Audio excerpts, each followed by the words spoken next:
একটা খবর দেখলাম যে রুহুল কবির রিজভী বিএনপি নেতা তার পা ছুঁয়ে সালাম করার কারণে একজন ট্রাফিক সার্জেন্টকে প্রত্যাহার করা হয়েছে।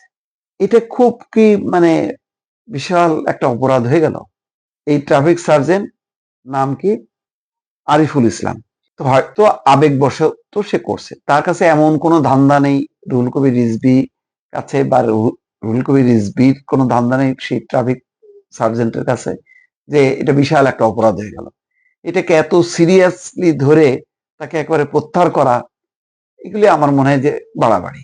অতীতের কথা চিন্তা করেন, আগে সেই এসপি ওসি থেকে শুরু করে ডিআইজি আইজি সব পারলে আওয়ামী লীগ নেতাদের পা ধরে সালাম করতো। তো ওইটা ছিল একটা অপরাজনীতি, ওটা ছিল ওইটার একটা হিসাব নিকাশ আলাদা। আর এটা তো একেবারেই মানবিক বিষয়। হয়তো মানে রুহুল কবির রিজভীর সে তার রাজনীতি পছন্দ করে, হয়তো তার এলাকার এমন কোন একটা সম্পর্কের কারণে সে সুয়েজ সালাম করছে। তো এটা বড় অপরাধ হয়ে গেল। খুবই অবাক কাণ্ড এটা।